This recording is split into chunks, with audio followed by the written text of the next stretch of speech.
ओम श्री कृष्ण परब्रह्मणे नमः। श्रीमद्भगवद्गीता अथ तृतीयोऽध्यायः कर्मयोगः। अर्जुन उवाच ध्यायसि चेत् कर्मणस्ते मता बुद्धिर्जनार्दन तत्किं कर्मणि घोरे मां नियोजयसि केशव। व्यामिश्रेणेव वाक्येन बुद्धिं मोहयसीव मे तदेकं वद निश्चित्य येन श्रेयोऽहमाप्नुयाम्। श्रीभगवानुवाच लोकेऽस्मिन् द्विविधा निष्ठा पुरा प्रोक्ता मया नघ। ज्ञानयोगेन साङ्ख्यानां कर्मयोगेन योगिनां न कर्मणामनारम्भात् नैष्कर्म्यं पुरुषोऽश्नुते न च सन्न्यसनादेव सिद्धिं समधिगच्छति न हि कश्चित् क्षणमपि जातु तिष्ठत्य कर्मकृत् कार्यते ह्यवशः कर्म सर्वः प्रकृतिजैर्गुणैः।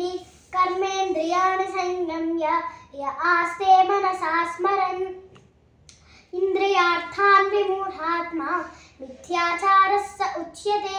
यस्त्विन्द्रियाणि मनसा नियम्यारभते अर्जुन कर्मेन्द्रियैः कर्मयोगम् असक्तः स विशिष्यते। नियतं कुरु कर्म त्वं कर्म ध्यायो ह्यकर्मणः शरीरयात्रापि च ते न प्रसिद्ध्येत कर्मणः।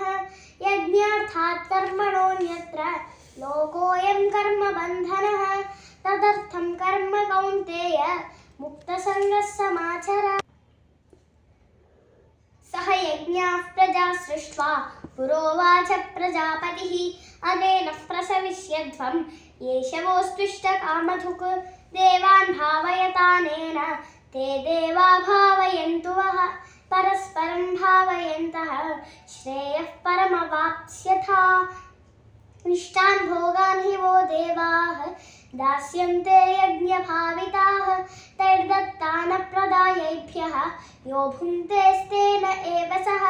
यज्ञशिष्टाशिनः सन्तः मुच्यन्ते सर्वकिल्बिषैः भुञ्जते ते त्वगं पापाः ये पचन्त्यात्मकारणात्। अन्नात् भवन्ति भूतानि पर्जन्यादन्नसम्भवः यज्ञात् भवति पर्जन्यः यज्ञः कर्मसमुद्भवः। कर्म ब्रह्मोद्भवं विद्धि ब्रह्माक्षरसमुद्भवं तस्मात् सर्वगतं ब्रह्म नित्यं यज्ञे प्रतिष्ठितम्। एवं प्रवर्तितं चक्रं नानुवर्तयति हयः अघायुरिन्द्रियारामः मोघं पार्थ स जीवति। यस्त्वात्मरतिरेव स्यात् आत्मतृप्तश्च मानवः आत्मन्येव च सन्तुष्टः तस्य कार्यं न विद्यते नैव तस्य कृतेनार्थः न कृतेनेह कश्चन न चास्य सर्वभूतेषु कश्चिदर्थव्यपाश्रयः। तस्मादसक्तः सततं कार्यं कर्म समाचर असक्तो ह्याचरं कर्म परमाप्नोति पूरुषः। कर्मणैव हि संसिद्धिम् आस्थिता जनकादयः लोकसङ्ग्रहमेवापि सम्पश्यन् कर्तुमर्हसि। यद्यदाचरति श्रेष्ठः तत्तदेवेतरो जनः स यत्प्रमाणं कुरुते लोकस्तदनुवर्तते। न मे पार्थास्ति कर्तव्यं त्रिषु लोकेषु किञ्चन नानवाप्तमवाप्तव्यं वर्त एव च कर्मणि। यदि ह्यहं न वर्तेय जातु कर्मण्यतन्द्रितः मम वर्त्मानुवर्तन्ते मनुष्याः पार्थ सर्वशः। उत्सीदेयुर्मे लोकाः न कुर्यां कर्म चेदहं शङ्करस्य च कर्ता स्याम् उपहन्यामि माः प्रजाः। सक्ताः कर्मण्य विद्वांसः यथा कुर्यान्ति भारत कुर्याद् विद्वांस्तथा सक्तः चिकीर्षुर्लोकसङ्ग्रहं न बुद्धिभेदं जनयेत् अज्ञानां कर्मसङ्गिनां जोषयेत् सर्वकर्माणि विद्वान् युक्तः समाचरन् प्रकृतेः क्रियमाणानि गुणैः कर्माणि सर्वशः।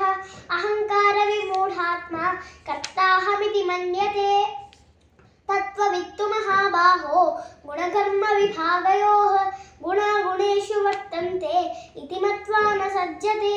प्रकृतेर्गुणसम्मूढाः सज्जन्ते गुणकर्मसु तान् कृत्स्नविदो मन्दान् कृत्स्नविन्न विचालयेत् मयि सर्वाणि कर्माणि सन्न्यस्याध्यात्मचेतसा निराशीर्निर्ममो भूत्वा युध्यस्व विगतज्वरः ये मे मतमिदं नित्यम् अनुतिष्ठन्ति मानवाः श्रद्धावन्तो न सूयन्तः मुच्यन्ते तेऽपि कर्मभिः ये त्वेतदभ्यसूयन्तः नानुतिष्ठन्ति मे मतं सर्वज्ञानविमूढां स्थान् विद्धि नष्टान् चेतसः सदृशं चेष्टते स्वस्याः प्रकृतेर्ज्ञानवानपि प्रकृतिं यान्ति भूतानि निग्रहः किं करिष्यसि इन्द्रियस्येन्द्रियस्यार्थे रागद्वेषौ व्यवस्थितौ तयोर्नवस्तौ ह्यस्य परिपन्थिनौ श्रेयान् स्वधर्मो विगुणः परधर्मात् स्वनुष्ठितात् स्वधर्मे निधनं श्रेयः